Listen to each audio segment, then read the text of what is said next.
Hello and welcome to the 2025 China Investor Symposium, Tech, Tariffs and the Two Sessions in the Year of the Snake. A big thank you for all for joining us today. My name's Hannah from VanEck. I'm pleased to be hosting this year's China Investor Symposium. These events have become a much anticipated discussion for those tracking China's economic and market developments. Our goal each year is really to discuss the latest data and examine the China investment opportunity to equip our investors and clients with valuable and timely insights. This year's symposium features 3 expert speakers, as you would have seen in the invite, plus a special expert guest who we're excited to have with us today as well.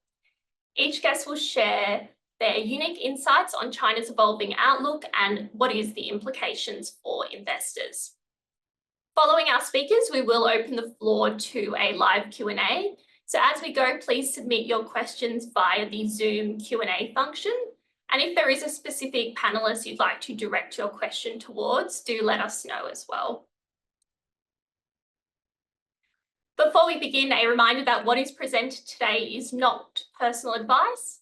As you should know, all investments have risks and investment performance is not guaranteed by VanEck or any index provider.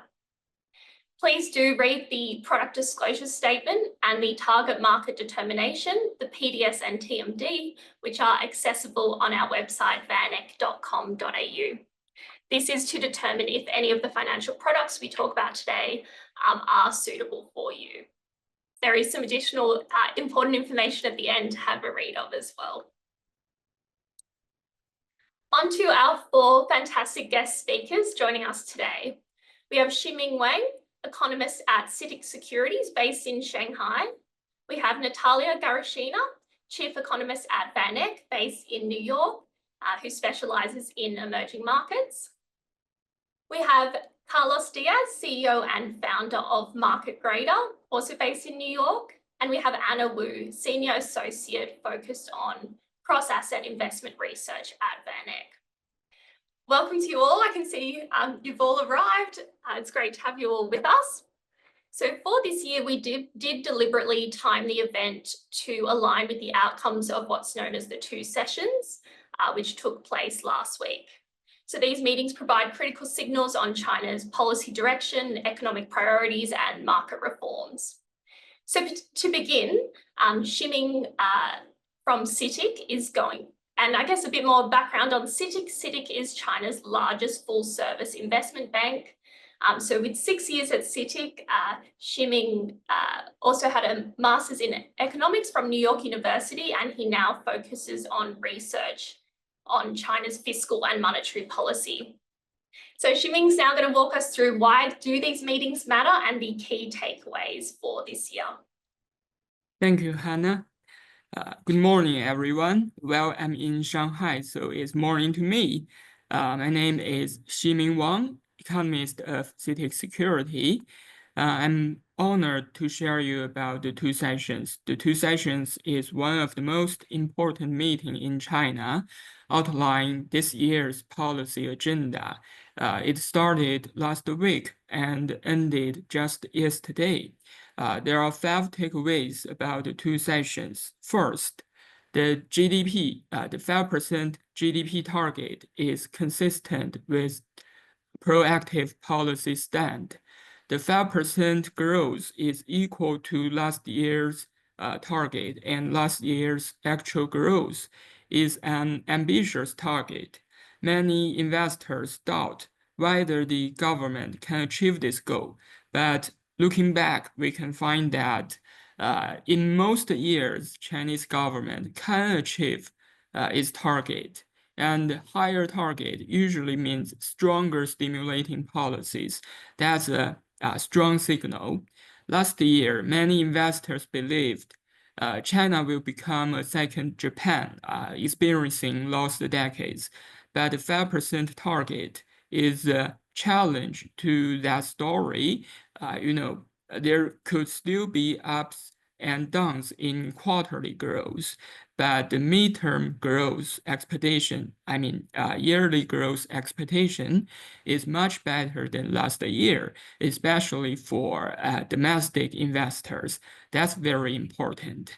That's not only from the two-session meeting, but also several meetings held in later 2024.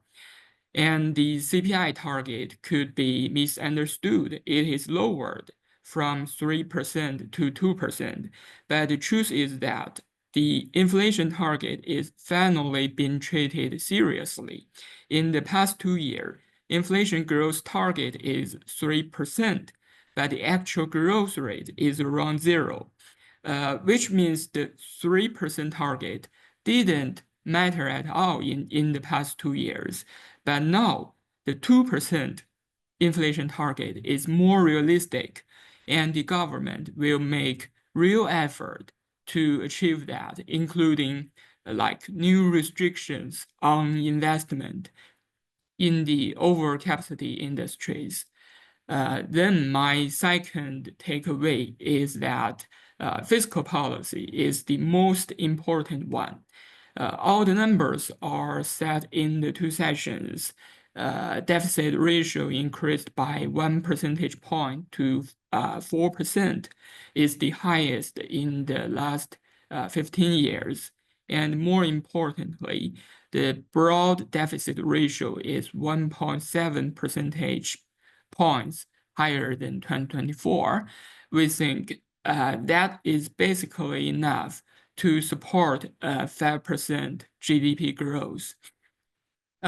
Here is the reason that the biggest challenge this year is tariff, obviously, and most people assume that the tariff will drag down GDP growth by about 0.6 to 1.2%.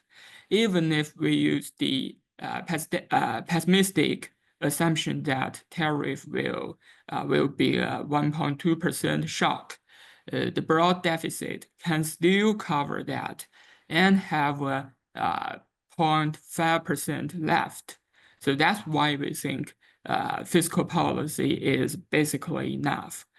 But still, it will not be last slide, please, Hannah.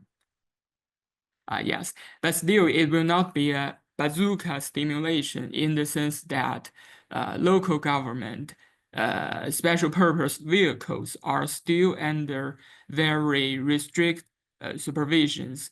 Those special purpose vehicles used to be the main force of government investing, but have been shrinking its balance sheet since 2024.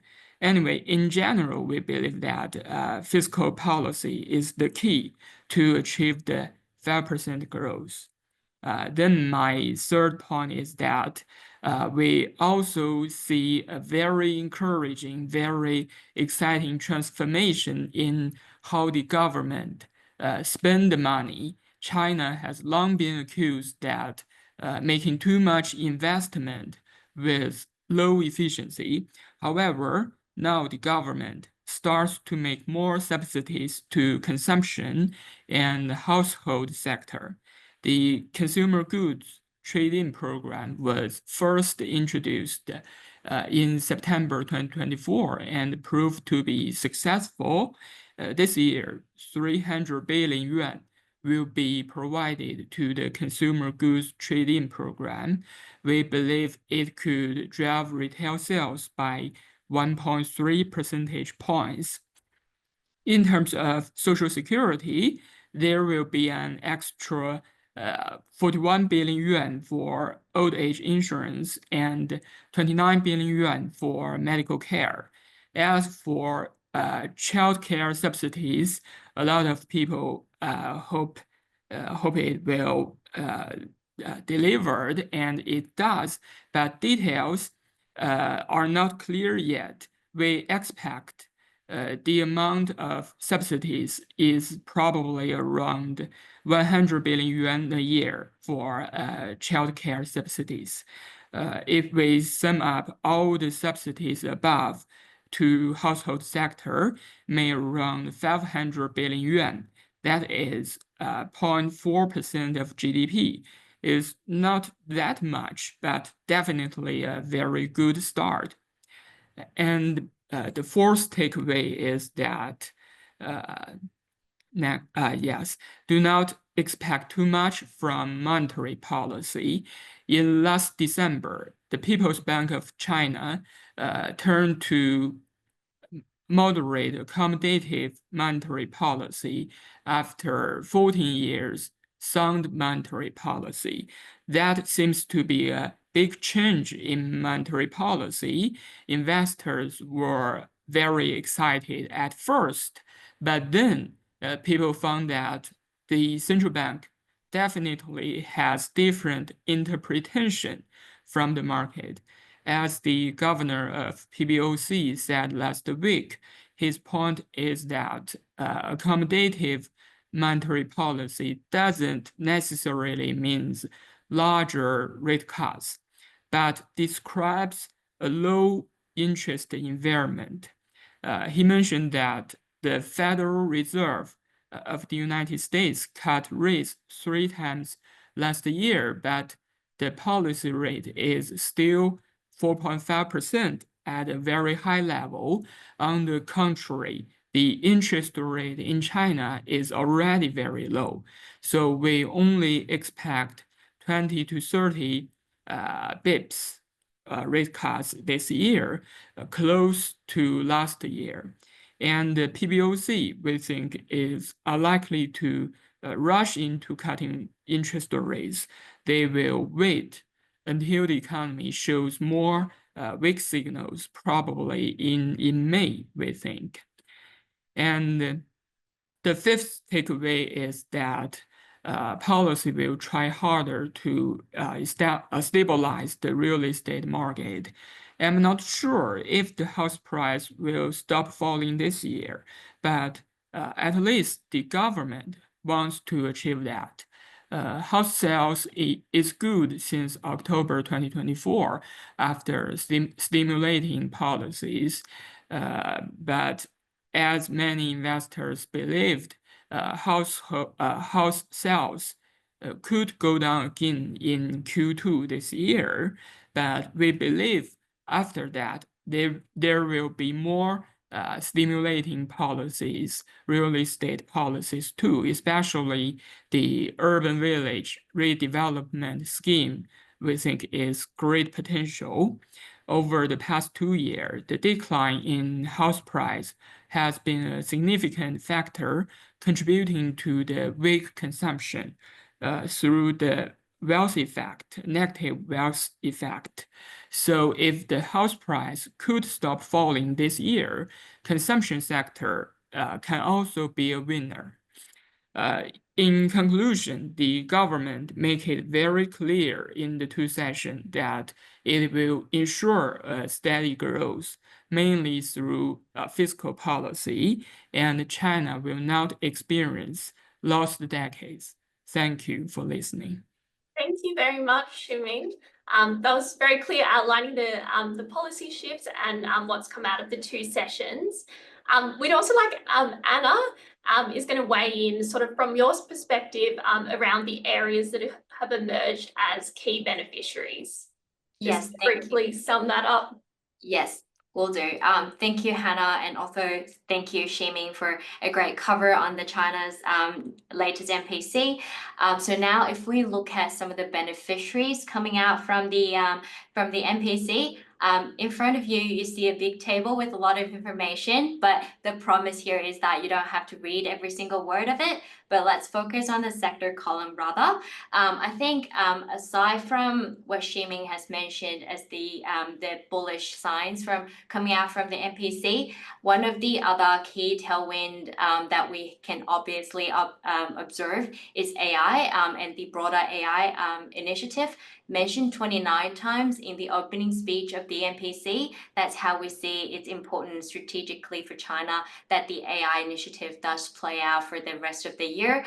So Naturally, you see technology and AI plus getting the tailwind here. Some of you might ask, what does AI plus means? And that's a great question. So basically, this is the China initiative to incorporate AI technology in a broad range of industries and sectors, mostly data and technology driven. So that's your healthcare, that's your biotech getting the tailwind as well.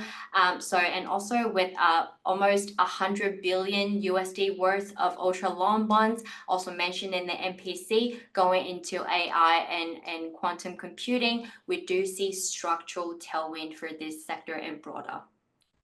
Coming to a very close second and third will be our infrastructure, defense, industrials, and property. These are all challenged sectors in the last couple of years due to the private sector crackdown and a broader, weaker growth backdrop. However, with the Chinese government stepping up in its investment in key infrastructure projects, land acquisitions, and housing initiatives, we do see room for recovery and breathe for these sectors going into the later of the year. However, we do want to emphasize that still work needs to be done.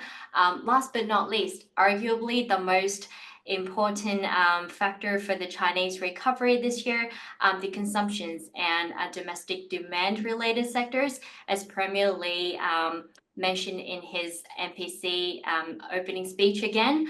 China will do whatever it can to stimulate the domestic consumption this year, including a 42 billion worth of USD stimulus going into the consumer trading projects. I wish we have that in Australia. So that means that the retail sectors will get a direct boost in terms of home appliance, in terms of EVs from these budget increase, which is doubling last year's amount. So in a very quick summary, we think these four sectors, rather six sectors, will get structural tailwinds from China's MPC and policy stimulus going forward, and we should keep an eye on it. Handing back to you, Hannah. Thank you, Anna. So now that we've covered those takeaways from the two sessions, I do want to tell you a bit more about Natalia Garaschina, who next will share her global macro view on what really matters for China right now. Natalia brings an extensive experience as a macroeconomist and market strategist, specializing in emerging markets, fixed income, and sovereign credit analysis. With experience at global hedge funds, investment banks, and macro consultancies, Natalia brings a deep understanding of global economic trends. She also holds a PhD in economic history from Oxford. Natalia, welcome. We're all really looking forward to hearing your insights today. Thank you, Hannah. So, we wake up every morning to an avalanche of headlines, often controversial, pointing in different directions. But what I think matters the most in China right now boils down to three very simple points. First is the state of the US-China relations. Second, whether China is in a better shape to face policy challenges posed by President Trump in his second administration. And finally, what it means for China's investability. And if you can go to the next slide, I hope that at the end of my presentation, you will emerge with the following three key takeaways. First, China is more resilient than in 2018, and hence it is more investable. Second, strategic competition between the US and China will continue, but compromises are likely down the road. And finally, investors should be very nimble and selective. So the first impression from President Trump's second term is that his geopolitical interests stretch far and wide, covering like a multitude of countries, regions. But if you go through the recently published National Security Presidential Memorandum, China and China's strategic competition with the US are front and center. An important date to watch is April 1st, not just because that somebody can play an April's Fool joke on you, but this is when we should know the results of the review on unfair trade practices launched by Trump's administration. There are several areas that warrant special attention. First, the review of the Phase 1 deal that was signed in 2020. The US argues that China had not met its commitments, including purchases of US goods.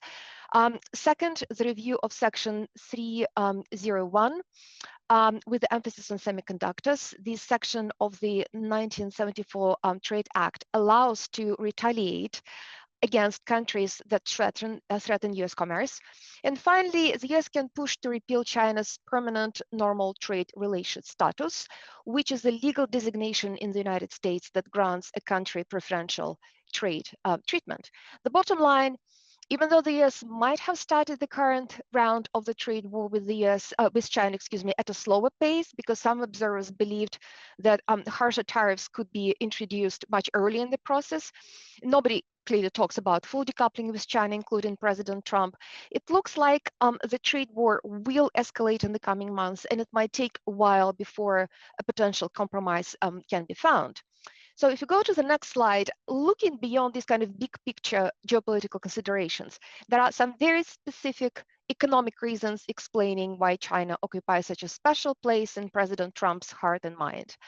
President Trump wants a smaller trade deficit and lower interest rates, and China looks particularly bad on both metrics. This is a chart on the top.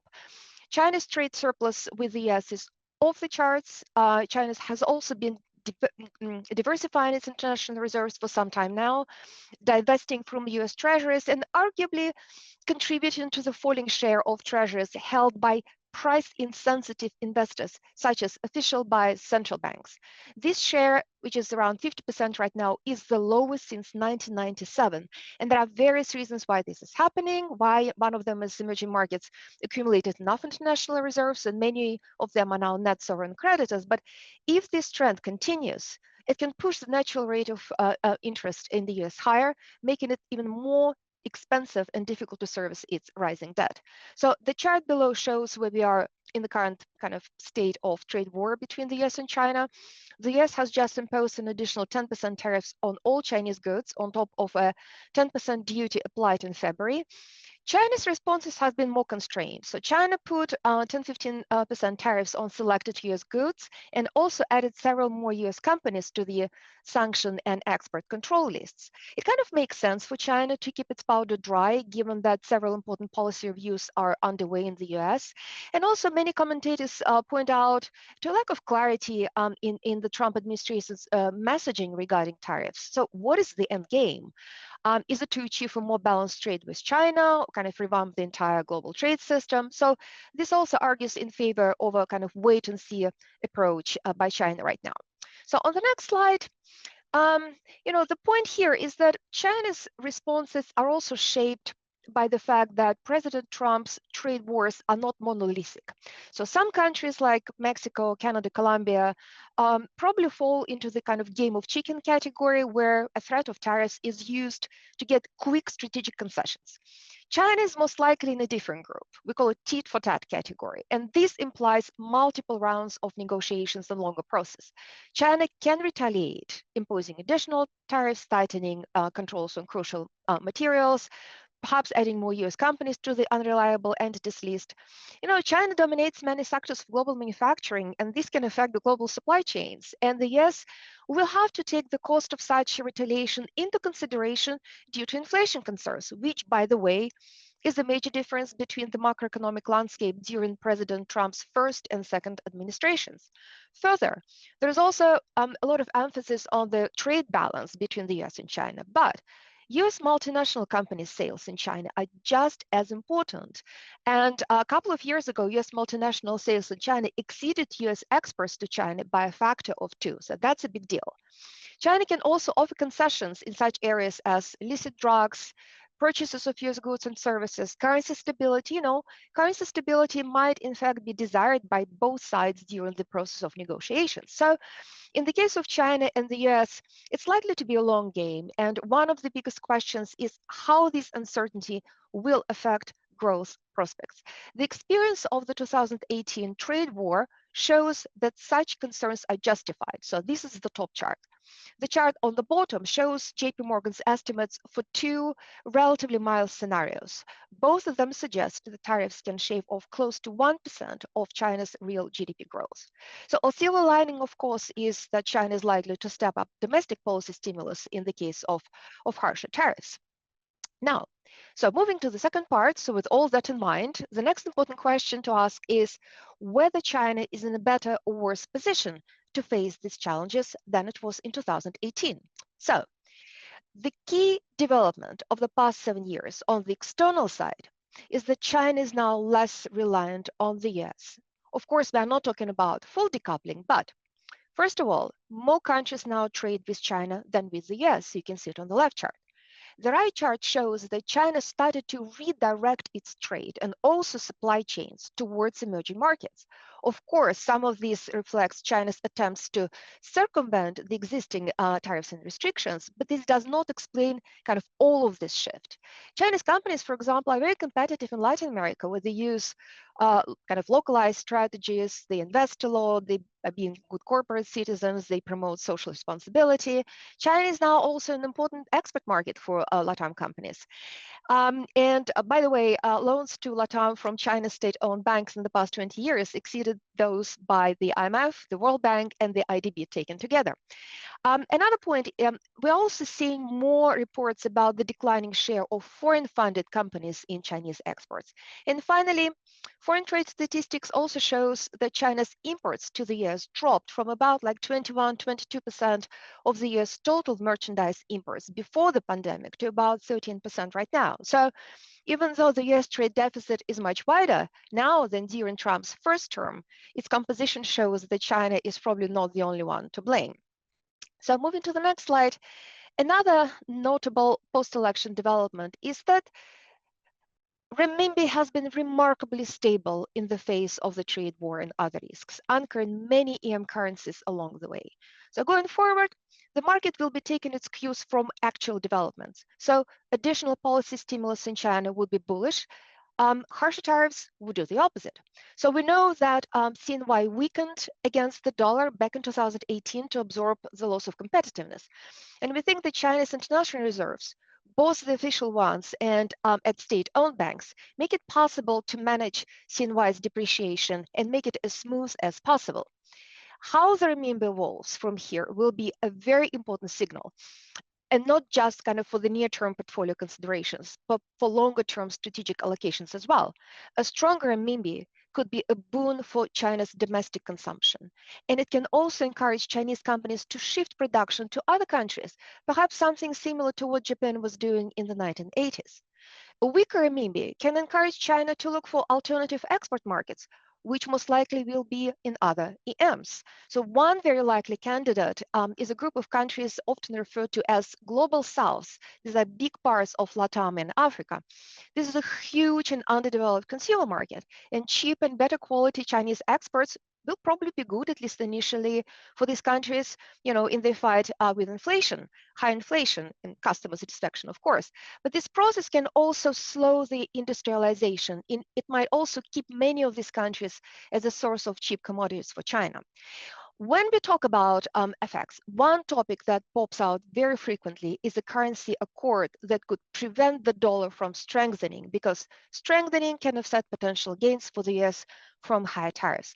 So the logic here is that in economies with open capital accounts, currencies can simply adjust weaker. So kind of nothing is accomplished other than uncertainty, lots of noise, and perhaps higher costs. So while we agree that the bar kind of for the complete overhaul of the global financial system is very high, we think that the near zero probability attached to a deal that will attempt to prevent other currencies from weakening is probably too low. A precedent would obviously be the 1987 Plaza Accord, and such accord would most likely include China. It has to include China, but other Asian currencies get mentioned as well. So moving to the next slide, these charts show kind of some additional considerations which are important for us when we look at CNY. And actually, some of these factors might turn more supportive going forward. So the first one is the interest rate differential between China and the US, which is currently close to the all-time low. This is the chart on the left. We think that the negative differential might start to narrow if the growth outlook in the US continues to deteriorate, while China's growth outlook benefits from the additional policy stimulus. So the second fundamental variable is balance of payments inflows, the current account balance, net FDI, and net portfolio inflows. Many investors remained on the sidelines, kind of scared by the not so distant price action in China, but the successful stimulus and deepening structural transformation can provide additional market catalysts, kind of generating additional inflows and supporting the currency from the fundamental side. So China is less dependent on the US, in its foreign trade. It can use the currency as a bargaining chip, and this gives China policy optionality that it might not have had back in 2018. How about domestic factor? So let's look at the next slide. A key advantage in the current stage of the trade war is that China has managed to stabilize its economy, and it also eliminated some major negative tail risks, which gave it space and time for deeper and longer lasting structural transformation. The market at large is kind of still fixated on a big and beautiful policy bazooka in China, kind of getting disappointed each and every time when authorities quote unquote fail to deliver. I think this is a big mistake. China's approach is very different this time around, and importantly, authorities seem to be aware that there are limits to leverage, to flooding the economy with cheap credit, etc.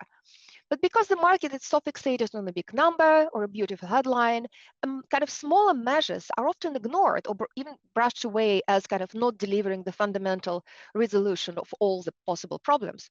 So two big tail risks that were significantly reduced have to deal with local governments' hidden debt and the stabilizing of the housing market. So the size of the issue is quite significant. We are talking about 11-12% of GDP in the case of the hidden debt and around 16% of GDP in the case of the real estate. So let's look at the hidden debt first. That's the next slide. Hidden debt is simply, it refers to local governments' off-balance sheet liabilities, which are expensive and more often completely non-transparent. So the plan is to reduce this debt by around 10% of GDP in the next 5 years by swapping it into a plain vanilla local government bonds. So the chart in front of you kind of shows how this can be achieved. So on the surface, it kind of looks like a simple exchange, like from one pocket to another with no fresh money. But I think such assessment misses some important points. First of all, the debt swap reduces near-term debt servicing costs of local governments, and it also eases their liquidity stress. The second point, it frees local governments resources to do other stuff, buy land, unsold houses, perhaps settle accounts payables, which eases financial stress down the line. And finally, because plain vanilla local government bonds are considered less risky, banks, we think, can save on regulatory capital and expand into other high-yielding assets in the private sector. So the first round of debt swap, by the way, in 2015-18, showed that indeed bank lending went up as a result. So as regards China's housing, which is on the next slide, I would not go as far as to say that the situation in the sector is stable and everything is hunky-dory. And far from it, there are numerous problems, and it will take a lot of time, money, and policy ingenuity to find a sustainable solution. But three big things did change, and the consequences for the sector and investors are very important. First, the sector is now smaller. Its share in China's GDP is estimated to have dropped from about 22% to 16% in the past 5 years. And arguably, this is more in line with China's demographic trends, which you can see on the left chart. Second, the sector is now dominated by state-owned enterprises. This is the chart on the right. So it's kind of mission accomplished situation if we recall official statements about the sector a few years back. It is therefore kind of hardly surprising, at least for me, that the official tone regarding the housing market has changed. The Politburo and other officials adopted a more supportive policy stance, and they implemented a wide range of measures in the past year or so, which you can see on the next slide. So these measures kind of fall into three broad categories: lower interest rates, lower down payments, and property destocking measures. So the charts in front of you just show signs of improvement and stabilization. There are just two examples, but we should be realistic. Of course, the best we can probably hope for 2025 is a slower pace of decline of home sales and investments in the sector. And of course, there is a real possibility that kind of low and slow will be the new normal for the sector for the time being. And of course, the sector will require additional support for a long time. So moving to the next slide, I think another mildly encouraging development in the sector is that there is at least some progress in the resolution of developers' defaults. I had a discussion with our corporate analyst, and the language he used is things are getting done. So when we talked about developers' defaults last year at a similar symposium, the situation was really stale. Right now, restructurings are underway in some companies. A number of developers are getting kind of wound up. So at least there is kind of more clarity, a little bit more certainty in the sector. And surviving companies focus on terming out debt, asset sales, borrowing against unsecured assets, etc. And some companies like Bankia managed to secure support from the Shenzhen government. So we have fewer tail risks in real estate. The sector is smaller, is dominated by SOEs, and there is some progress in dealing with developers' defaults. And as regards the resilience of the Chinese economy, another point is worth mentioning. It's on the next slide. So I think we are getting close to the point when China's new industries will be able to pick up the growth baton from real estate. This was not the case 2 or 3 years ago. You can see it on the chart right in front of you that the new tech sector was simply too small. But if current trends persist, new industries' share in China's GDP will equal or even exceed that of real estate either this year or in 2026. I would like to emphasize once again that this does not mean that China solved all of its growth model problems. Unresolved housing issues, such as unfinished houses specifically, is a major headwind for consumer confidence, which remains stuck at a very low level. But the elimination of negative tail risks puts China in a structurally more sound position to deal with challenges created by President Trump's administration, and perhaps also in a better position to retaliate, which in turn can act as a deterrent against harsher US measures. So moving to the last slide and the last portion of my presentation, China's investability. Well, Anna will talk a little bit more, and Carlos will talk a bit more about equities. So I'll try to focus on fixed income. And observation number one, EM interest rates are high, both in nominal and real terms, providing interesting carry opportunities for us investors. The investable universe of EM local bonds is shown on the right chart here. Real local yields adjusted by expected inflation are on the axis Y, and sovereign fundamentals are on axis X. The dotted line is the fair value real yield, and all bonds above the dotted line are cheap relative to the fundamentals. All bonds below the dotted line are expensive relative to their fundamentals. And China looks really expensive on this metric. So even though China's local bonds outperformed the index last year, they look like a pass to us right now.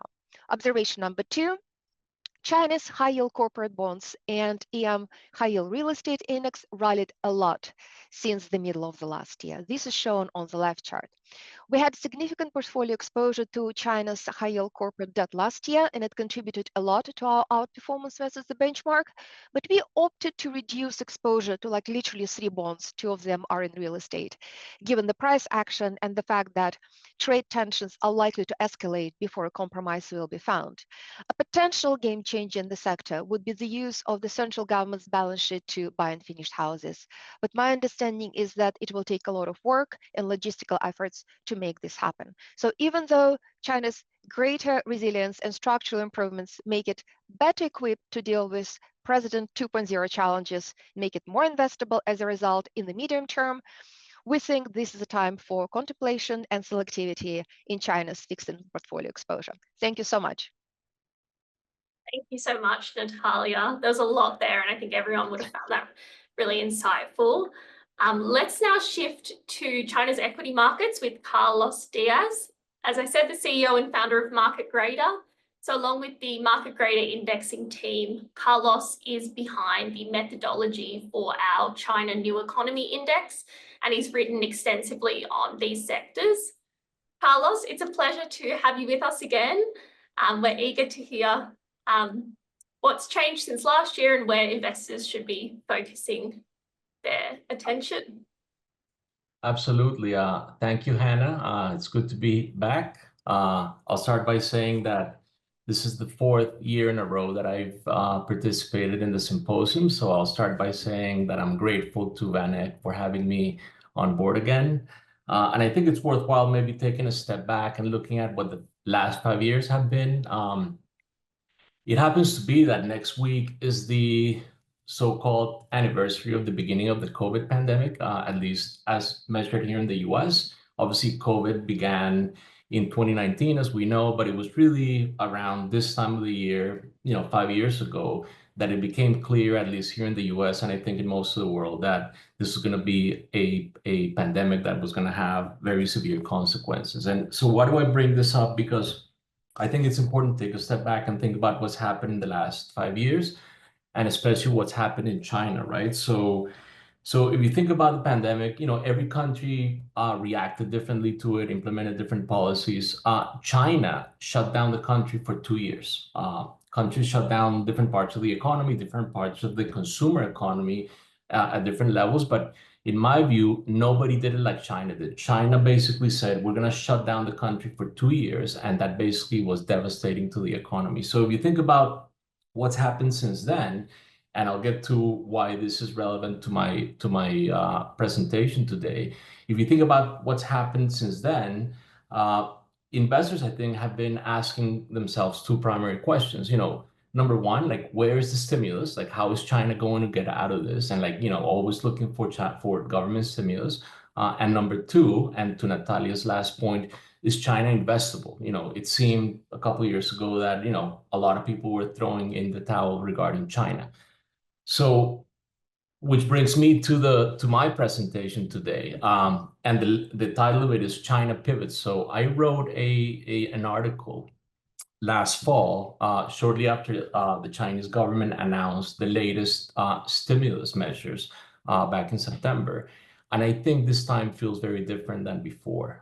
We've seen in the course of the last 5 years different types of stimulus that really have not worked out, and it's been done in fits and starts. But I think China pivoted significantly last fall. So I'll explain why, and I'll walk you through my thesis in my presentation, and then most importantly, I'll make a connection to China's equity market and more specifically to the China New Economy stock. So the first point I'll make, I'll walk you through 3 key points in my presentation. The first one is what I just mentioned, that China pivoted, and what's most important about what they're doing is where they're aiming their stimulus as opposed to the size of the actual stimulus itself, right? So I think there has been an acknowledgement by the government that a collapse in consumer confidence is the source of all problems in China. There's obviously a lot more than that. Real estate is a big part of that, but I think there's been a tacit acknowledgement of the risk posed by persistent deflation. And that is very significant because the government has never come out and acknowledged that. They haven't done so explicitly, but in my view, implicitly, they have said as much. The second point I'll make is that investors should focus less on tariffs and the China-US pairing. It's an important topic. Natalia just touched on a lot of points there, but I think what really matters the most is to focus on the domestic economy. I'll talk shortly about how it's really the consumer, and especially consumer confidence, that we should be paying attention to. I think when that confidence returns, household savings could support an epic rebound in consumer spending, the stock market, and the overall Chinese economic recovery. And then the last point I'll make is something that has been flying under the radar for the last month or so, which is the government's forceful support for the A-share market, which this time, again, feels very different from what they've done in the past. And I'll talk about some points there as well. So I'll start by talking about the overall topic of my discussion today. So China pivots, and what does that mean? And what do I mean by that? So when you think about stimulus in the context of the Chinese government, there's always been, 2 questions. Like, number one, how much liquidity are they going to inject into the economy by lowering interest rates, lowering reserve requirements, forcing the banks to lend more? Or number 2, how much money is the government going to spend in infrastructure, fixed capital investments, and the like? And that stopped working a long time ago. So before I get into why I'm excited about what's happening now, I'll just talk about some of the key points that I drew from the announcement in September. So number one, there was some monetary policy stimulus, mostly loosening of lenders' liquidity requirements to stimulate loan generation. I don't think that goes very far because the problem in China has not been liquidity. interest rates and bond yields are at record lows. It's pretty much a lack of loan demand that has been the problem. And that's not going to solve itself until consumers have actual demand for loans to build businesses, to buy houses, and so forth. The second point is real estate support. I think there was a very noteworthy point within that set of measures, which is the government came out with an actual very specific mechanism to support and to cover loans originated by commercial banks to support local governments in buying housing inventory. There's all kinds of things that the government has tried to do to address the housing crisis. In my view, the housing crisis is not going to fix itself until there's a clear mechanism for the market to basically clear itself. You have to find an equilibrium between supply and demand. And I think by the government coming in and saying, in some cases implicitly, in some cases explicitly, we are going to be the buyers of last resort. I think that's going to make a big difference in terms of real estate issue. You know, less important, they loosen requirements for the purchase of second homes by Chinese consumers, for investors. You know, that helps, but I don't think that is the key here. And then lastly, they came out with pretty forceful measures in support of the stock market, and I'll leave that for later because I think that's a really important point, especially in the context, obviously, of Chinese equities, which is something that I like to obviously talk about. So let me step back and talk about why this feels different. Like I said before, there's a tacit acknowledgement that the biggest risk that the Chinese economy faces is not Donald Trump, it's not the tariffs, it's not many of the other things that we talk about. In my view, it's persistent deflation. So, and I have a chart here of what happened in Japan between the mid 90s to the early to late 2010s, which is basically the country went into a deflationary spiral, and it took it a very long time to come out of it. And how did this happen? And like, what do I mean by that? You know, and what are the ingredients that lead that to happen? So, you know, you start with excessive leverage, which China had it in its real estate sector. Then consumers choose to save and not spend. That's clearly happening in China for the last couple of years. Prices decline, causing consumers to delay purchases, expecting lower prices, and this becomes a feedback loop, right? So lower prices lead to lower private sector profitability, which leads to lower investment, and then you find yourself in a situation that is very difficult to break out of. So where is China now? If you look at the right-hand chart, that is the GDP deflator. So that's basically the equivalent of the chart that I showed before for Japan. And you see that at the tail end of the chart, you see how price deceleration has been very clear in China, especially in 2023. There aren't any numbers available yet for 2024, but you know, inflation numbers haven't been very good. As you can see on the left-hand side focuses on consumer prices. So there's a clear trend downward, right? So I think, like I said before, this is what the government is trying to arrest. And if any of you heard me speak last year, the number one point I made is, again, the number one point I'm going to make today, which is the biggest problem in China is a lack of the collapse of consumer confidence. So the chart that I'm showing here shows that collapse. It happens, you know, after COVID, or, you know, as a result of COVID, and more specifically, the COVID shutdowns in China. So one thing that I didn't really talk about last year that is equally important is the collapse also in business confidence. So the chart I have on the screen is a composite of leading indicators that basically track consumer confidence in China. If you see anything below 100 is basically a lack of business confidence.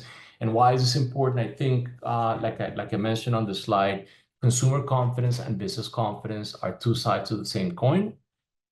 Especially because if you think about employment in China, and specifically urban employment in China, 90% of it comes from small privately owned firms. So if you are a consumer in China that is worried about what's happening with the country and not consuming, not spending, you're basically saving money, and you're equally reluctant to invest. You're equally reluctant to invest in your small business or start a new business, and this has a domino effect throughout the country. So again, this feeds into the deflationary concern that I talked about before. So I'll come back to what the government's doing to address that and what could happen with those savings that that investors have been amassing. So again, I think it's important, especially from my point of view, to focus less on tariffs and what the China and the US are doing. By the way, I think that kind of like Natalia alluded to before, that there's going to be some sort of compromise between the US and China. It might not be very straightforward, but I think there's going to be some sort of compromise. If that were the case, which is something that could happen maybe on the back end of next quarter, then you could expect that to be a very bullish development, overall, but obviously very much for the Chinese economy and Chinese equities. But let me talk about household savings and what could happen there. So it's important to take a step back again and think about China's economy and where its growth comes from. And I mentioned this last year, and it's super important to bring it up again. The manufacturing sector in China is incredibly important, is very large, it's formidable, but it's also a source of misallocation of capital. And we see it time and again where there's a lot of capital directed to one industry or another. There's a build out of excess capacity, and then there's a blow up of a lot of firms. China has moved on from that model for a long time ago. And the Chinese economy is now squarely a consumer-driven economy. And if you see on the chart that I have on the screen, in 2023, 85%, almost 86% of the country's GDP growth was attributed to the consumer. So that's how important this is. That declined somewhat last year, especially because manufacturing was such an important part of China's economic growth last year, whereas the consumer was not. But this is a clear trend that I don't think is going to change anytime soon.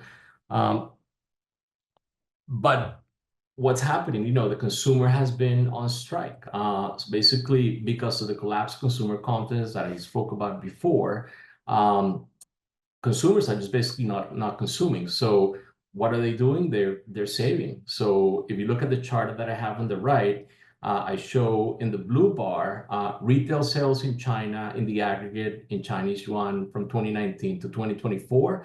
In the aggregate, there's been an 18% increase over 5 years in retail sales. At the same time, the savings have grown 86% over that same amount of time. So the increase in savings among Chinese households was more than, just last year was more than twice the retail sales across the country. So that speaks of the magnitude of the phenomenon that I'm talking about, but nothing brings it home as much as the chart that I have here on the screen. Here I have the total increase in household savings in China between 2019 and 2024, end of 2019 to end of last year, in trillions of US dollars. So just the increase in savings by Chinese households was $9.8 trillion, which, to put it into perspective, is more than twice the size the economy of Japan, and it's almost the size of, or 91% the size of the domestic stock market in China, which happens to be, by the way, the world's second largest stock market. So there is an incredible amount of firepower that consumers have sitting in their banks to propel investment in small businesses, consumption, and that's what's really going to get the economy going again. So how do you connect that to the new economy specifically? So maybe I can talk a little bit about the new, and what I mean by new economy, for those of you not familiar with Market Grader or the New Economy Index, which is tracked by CNEO, which is one of VanEck's ETFs. The Market Grader China New Economy Index picks 120 stocks twice a year, and these are from just 4 sectors that we call the new economy sectors. We built this years ago, and it's the sectors that we think are leading the growth in the Chinese economy and will continue to do so for the foreseeable future. That's basically the 2 consumer sectors: consumer staples, consumer discretionary. There's healthcare and there's technology. So those are the sectors that we focus on, and so during the rest of my presentation, anytime I talk about the new economy stocks, I mean specifically the constituents of that index that are selected by Market Grader. So So why is this important? Like I mentioned before, retail sales grew only 18% over the last 5 years. Over those same 5 years, the current constituents of the new economy index, which by the way, were not the same as 5 years ago, but those are the companies that the index owns today, so to speak. They more than doubled their sales, and they also more than doubled their gross income. Really important because it means that these companies are sustainable, have sustainable and defensible business models.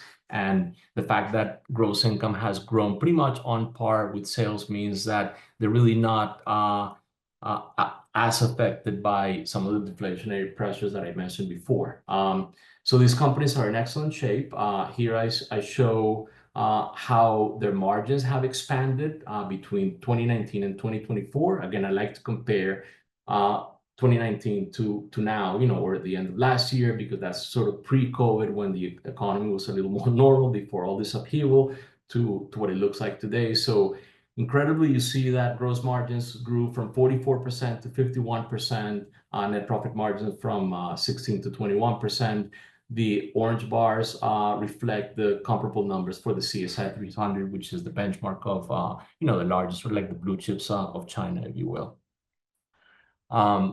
On the next slide, I talk about these companies' cash flow. These companies are prolific cash flow generators. Aggregate cash flow generated by the companies in the new economy index more than doubled between 2019 and 2024.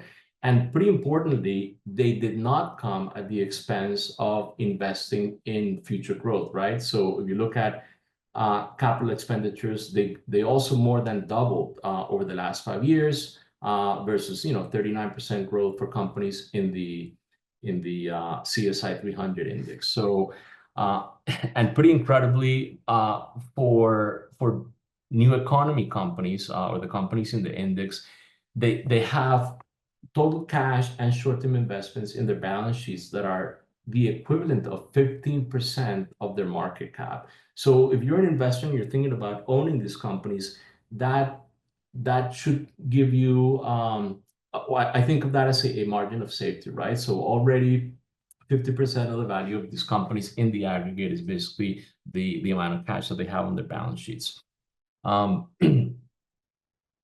then something that another phenomenon that I actually spoke about last year, which is something that's pretty incredible and also flying under the radar in China, is the fact that Chinese companies of all stripes, all sizes, all sectors have become or are becoming pretty prolific dividend payers with a lot of government cheerleading. The government is actually going out and saying and implementing some policies that support companies, paying more dividends to their shareholders and actually buying back shares. So what's happened is a lot of these companies have been doing really well, like I showed in some of the last few slides, but there has been very little, with the exception of the last 6 months or so, very little multiple expansion. So they're saying, in the absence of the market recognizing how well we're doing, we might as well take some of all that money that we've accrued and pay it back to shareholders. So in the case of dividends themselves, more so than share buybacks, I think it's pretty incredible when you look at the comparison of the bars on the left and the right for the new economy stocks. That would be the blue bar. So 5 years ago, only 40% of these companies paid dividends, which makes sense. These tend to be smaller companies, younger companies, growth-oriented companies that tend to invest a lot more money in capital expenditures and future growth and the like.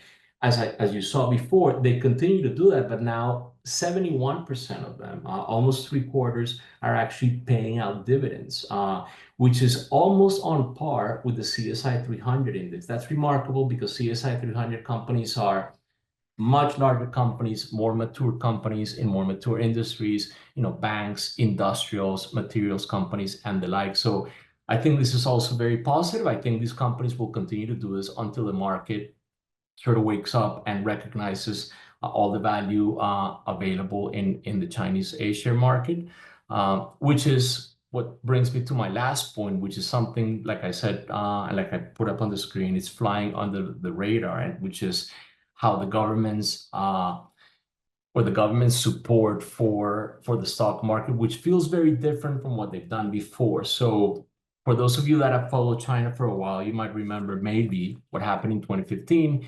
In 2015, basically, the government, for whatever reason, early in the year decided to become a cheerleader for the stock market, and they basically approved all kinds of product that just brought in a lot of leverage to the stock market. And you saw an epic rally in Chinese equities in the early part of 2025, with the subsequent epic collapse in equities around the summer. I happened to be in China when that happened, and I remember clearly the feeling among investors.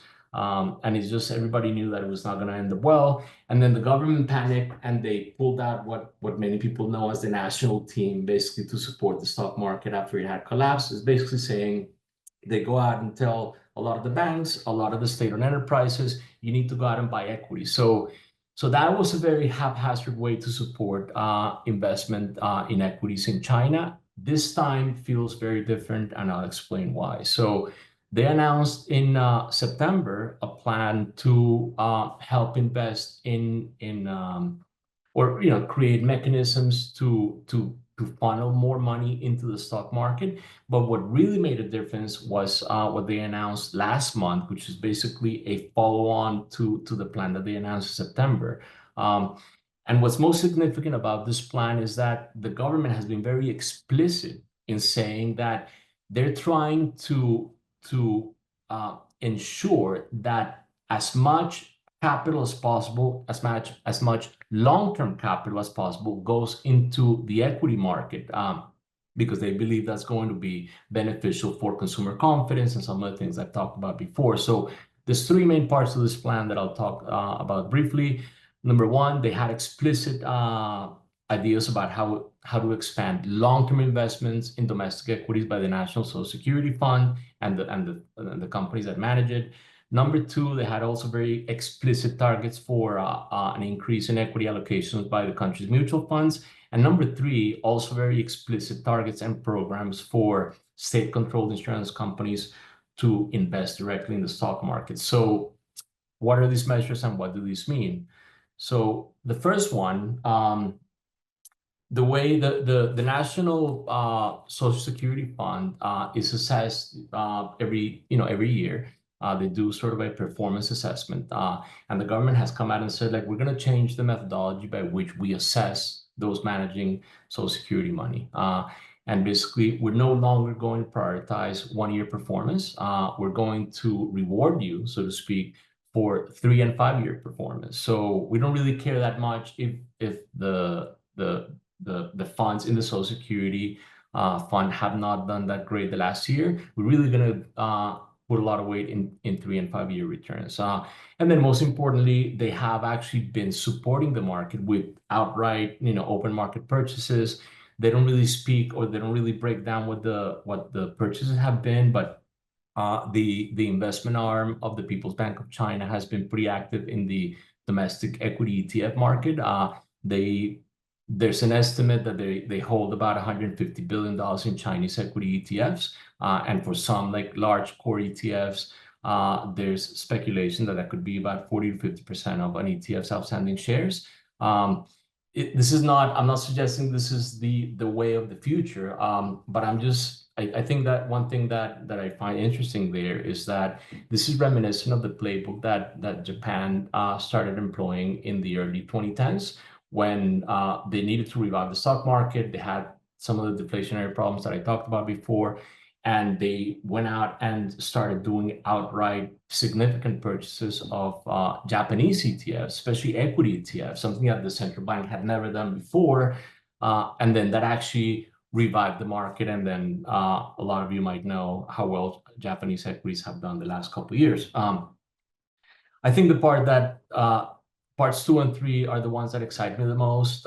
So in the case of mutual funds, the regulators have said that they have to increase their A-share holdings, their equity holdings, by at least 10% annually over the next 3 years. So if you look at the chart on the right, I started with what the size of the market was. The aggregate size of the A-share market was at the beginning of the year about $8.2 trillion US. So if we use that as the base case, and equity and mutual funds increase their allocation to equities by at least 10%. That means that that could be about 800 billion yuan annually. So that's a pretty significant amount, because that is equivalent to about 14% of the Asian market cap every year for the next 3 years. So, whether that happens or not, and to that degree, we'll wait and see. And then the last part of the 3-part plan is there was a very explicit directive for state-owned insurance companies to increase pretty significantly their investments in the Asia market as well. So today, or as of the end of last year, domestic equities accounted for only 12% of the investment portfolio of the largest insurance companies that are owned by the state. Now they'll be required to own a minimum of 30% of all new policy premiums or premium income that comes into these companies in the next few years going forward. So the chart that I have on the right shows you the premium income for the 5 largest insurance companies that are owned by the state in China. So in 2024, the total was $397 billion. So in premiums earned by these companies. So, you can take off some costs off of that or some expenses, but then 30% of any number below that is a pretty significant number of or amount of money that could potentially flow into the Asia market. And so just to bring it home, A shares have done actually fairly well in the last 6 months or so, since September, but they still offer pretty compelling value. I think for those familiar with market data, you should think, we always think of value in the context of growth. How much are you paying for any unit of growth? So I like to talk about the expected EPS growth for the companies in the new economy index. So if you look out, 12 months out, if you look, forward 12 months out, the companies in the new economy index are expected to grow their earnings per share in the next 12 months by 38%, versus 20% for the CSI 300 companies. And yet these companies are still trading at 16 times earnings versus 11 for the CSI 300. But obviously, we are a growthier index, right? And then lastly, momentum seems to be building for Chinese equities at the right time. This is the performance of the CSI 300 index, which is the orange line, and the China New Economy Index, which is the dark blue line, in the last year, versus the S&P 500. So obviously the S&P 500 has been topping off and actually declining. And this does not include this weak sell-off, which has been pretty brutal here in the US. So Chinese equities basically in the last year have caught up with US equities, as you can see on the chart, but now they're set up for a much better runway ahead because of their current valuations. So with that, thank you for your time, and I'm happy to take some questions if any come my way, Hannah. Thank you so much, Carlos. That was very interesting, as always.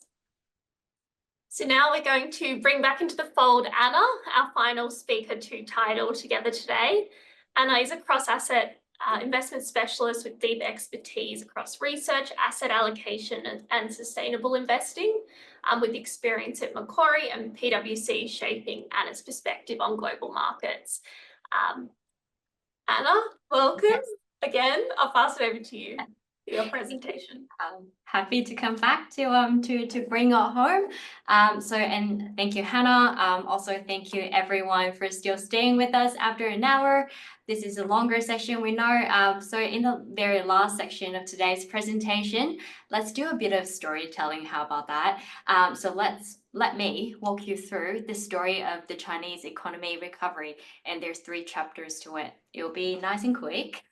So first of all, let's take a step back.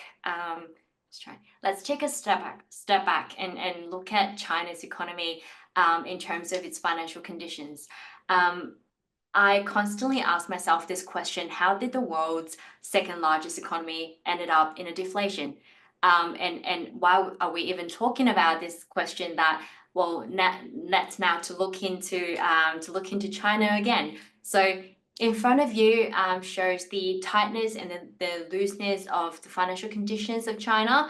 And if you focus on the black labels for me surrounding the dark blue line, it's clearly for everyone to tell that the downside surprises in terms of economic surprises are outnumbering the upside surprises, and hence that's why China's financial conditions are trading at a very tight stage compared to its historical levels.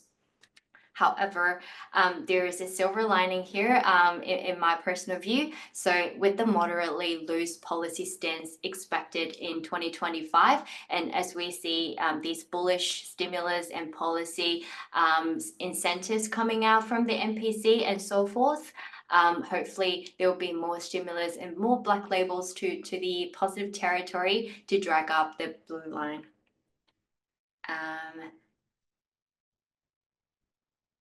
Sorry, just a bit of lag on the technology side. So zooming in on the credit conditions of China, this shows you that China is really pushing ahead with its effort to stabilize the overall credit conditions. As you can see from the left-hand side, that shows you the total social financing month-on-month growth has risen to a historical high since the first time when Trump's around, which is in 2017, 2018-ish.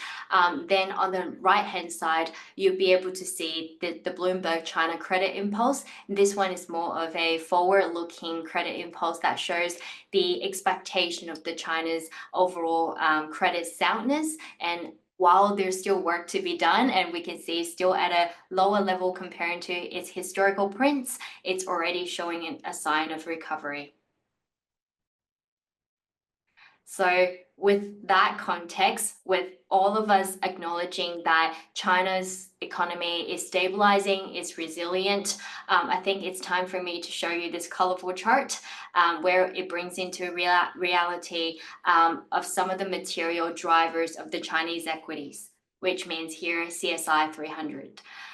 So if I can borrow your attention to focus on the most prominent two factors, the dark blue and then the light blue, you'll be able to see that they represent the Chinese monetary policy as well as the Chinese macro shocks.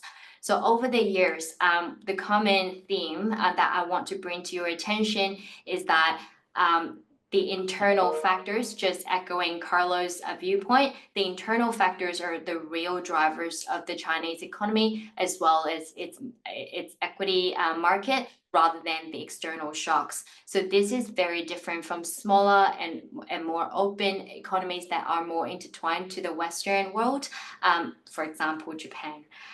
So the one takeaway from this slide, if I can leave with you, is that China's fate is really in its own hand, and it ultimately comes down to the effectiveness of its policy stimulus bringing up the economic growth outlook. And this slide, I feel, is very topical at the moment, with all of us seeing day-to-day headlines around tariff drama between US and Canada, US and Mexico, obviously US and China. We are startled, and then the market feels unsettling. However, I think within that context, I want to bring your attention back to the reality to show China's trade resilience. So on the left-hand side, this is a breakdown of the key trade partnerships of China by magnitude.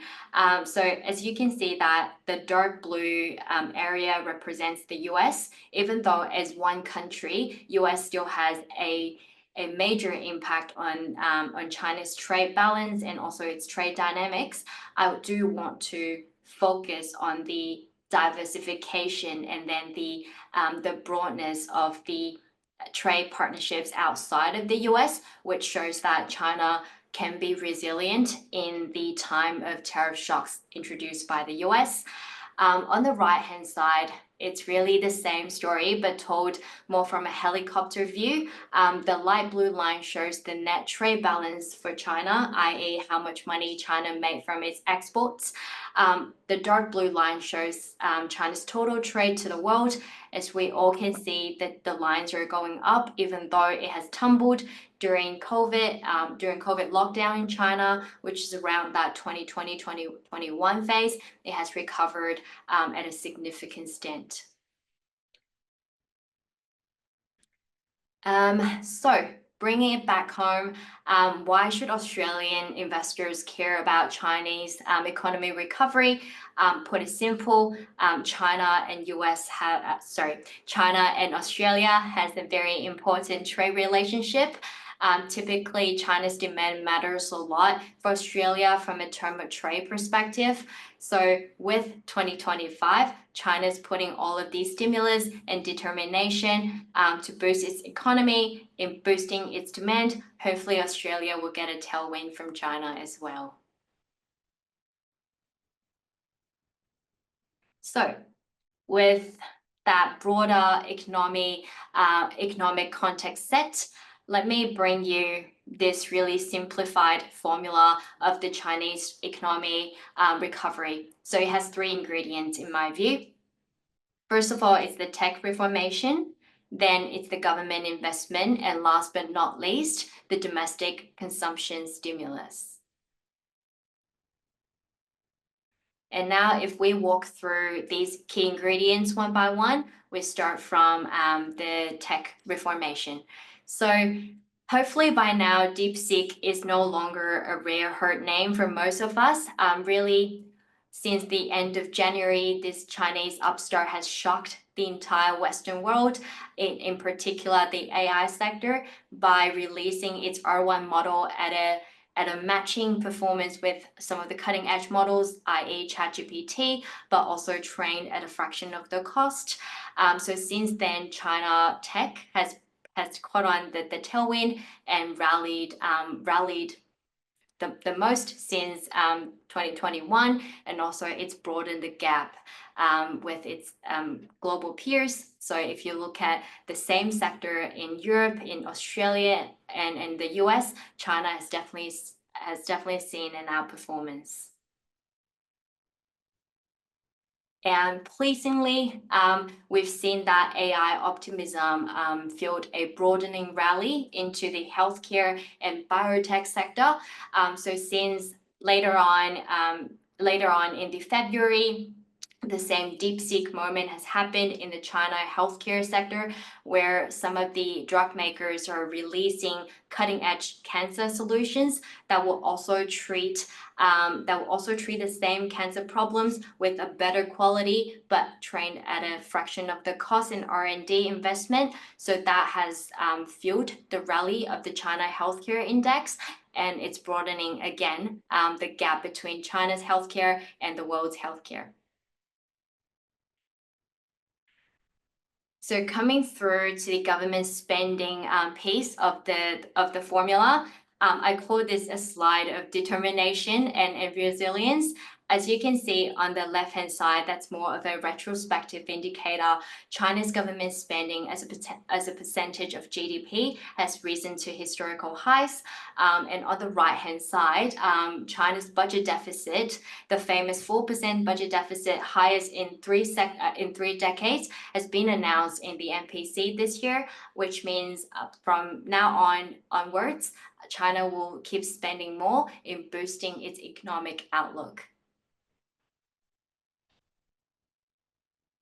So the last piece of the puzzle, and potentially the most important one for the make or break in China's 2025 initiative is the domestic consumption. So even though we can still see some of the earlier trends are still playing out, and we need to give it more time, and there's a lot more work to do for the Chinese government to bring out their consumer-related stimulus to boost national consumption and also consumer confidence. But I think I have 2 mythbusters for you here to take away for today. So mythbuster number 1, even though we're saying that China has had a weaker retail sector for a long time and it stays subdued, but if you compare that to some of the global peers, for the most of time, it still outperforms the rest of the country, the rest of the world. So if you look at Australia and Eurozone, for the most of time, China still outperforms them. And also, if you just focus for me on the very end of the first chart, you see that China's retail sales has already showing a relief sign by taking it up in, I think, January and February 2025.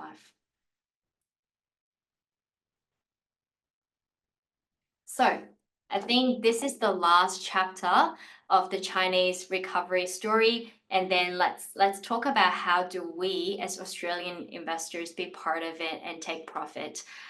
So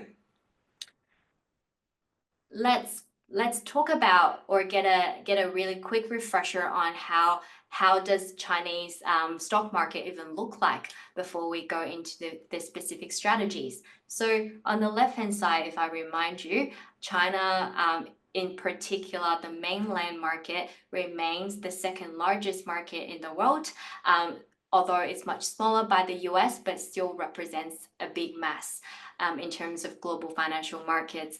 And on the right-hand side, this is where the story doesn't add up. So when you look at the valuations of the Chinese equities, given the accessibility issue, given the complexity and unpredictability over the past couple of decades, Chinese equities have underperformed in terms of valuation to its global peers. But hey, this is also where we want to flag that from a valuation or relative value standpoint, this might be signs for you to consider a valuation entry opportunity. And this is also telling the same story, but more from a technical standpoint. As you can tell probably from the famous fear and greed study, which means fear basically means a lower market momentum, while greed means a upbeat market momentum and investor behavior. China for the past few years since COVID has been the world's most unloved equity markets. But that trend has changed early this year, potentially helped by the DeepSeek AI optimism and also by, I guess, this slight trend down in the US exceptionalism confidence. So that you can see some of the dark blues ticking up on the left-hand side chart. And hopefully this, given all of the stimulus started to actually materialize into the Chinese economy, we'll see that dark blue area widen in the rest of the year. So I will just quickly touch on and remind everyone, yes, there are many ways to get access to China, and there's not only just the China A-shares market, but however, China A-shares market remains the largest and deepest market across it all, but also it remains the most I guess, hard to access market comparing to, say, Hong Kong and B shares, and VanEck as a holder of the QFII license will be able to provide you with access directly to the China A shares market. Okay, so here is what VanEck has to offer in terms of how investors, depending on different objectives and needs for you for 2025 to play China. And let's walk through them one by one. So first of all, for those who are interested in the tailwinds, as we mentioned at the start of the presentation, into the technology sector, the healthcare sector, consumer staples and consumer discretionaries, CNU might be a fit for you. This strategy invests in 120 fundamentally sound and attractively valued equities on the China's new economy. By investing into this portfolio, you get a fair and share access into the China's new economy. And also it's worth mentioning that this ETF is on an equal weight basis, therefore that eliminates some of the size bias for you. And now let me share with you one of my favorite stock story actually. So this is typically the kind of new economy themed stock that you'll be able to find in CNU's portfolio. So QSmart, what it is. So basically, Q-Smart is this apparel maker started in 1995 in China with the beautiful dream of let Chinese wear decent clothes. And then soon after, not too soon, maybe 20 years after, it turned itself into an AI darling by bringing out its QAI agent, a specialized solution basically to help the fashion makers in China to manage their management costs, to manage their distribution and inventory systems. So that really helped to boost efficiency and productivity within the industry. With a strategic partnership with Huawei, the leading chip maker in China, it has stepped up its game in AI at the start of 2024. So by hitting the two buzzwords, consumer and also AI, this AI and consumer darling, the stock has done 20% on the day of the MPC opening. So that is the typical companies that you'll be able to find in CNU. So I might just quickly skip through this just in the interest of time. So China's leading EV charger provider is also catching the renewable energy incentives coming out from the MPC, and the stock has done year to date 30%. And for those investors who are more, I guess, interested in a broad-based, fair and diversified representation of the Chinese A-share market, CETF, which we call it CTIF, really, will be your fit. So this is a company that provides you access to a diversified portfolio of the 50 largest companies in the mainland Chinese market that make up the China A50 index. You'll be able to see some of the very familiar names in the ETF. I don't know if anyone here holds in BYD. I'm looking to getting one. So BYD will be the stock that you can find in the CTF portfolio. The stock year today has also done a 26%. And last but not least, so for the investors who are interested in China but still wanted to, I guess, have a proportional exposure to China and keep it wide and broad to the EM market, look at our EMKT. So this is a strategy that will be taking a diversified approach across different factors that has been proven produce outperformance over the long term and comparing to a benchmarked capitalized approach. So by having a 20% exposure to China and also roughly 28% to the Asia tech in general, you will still find yourself getting access to some of the really prominent names like Alibaba, like Tencent, and JD.com. So in the interest of time, I will conclude on there by providing you this checklist when you're thinking about your China investment. On the left-hand side, please help me to ask yourself these questions when you're thinking about buying a strategy that has exposure to China. Does it give you the transparency that you need? Do you understand the holdings that's included in the portfolio? Also, is it easy to access? Last but not least, is it liquid for you to liquidate at the times that you need? And on the left-hand side would be some really helpful questions to ask yourself when you're thinking about your China allocation. So thank you. Thank you so much, Anna. I think everyone would have found that very, very insightful. We are finishing just on time. We have been answering some of the questions in the Q&A function. Maybe we'll squeeze in a quick couple now.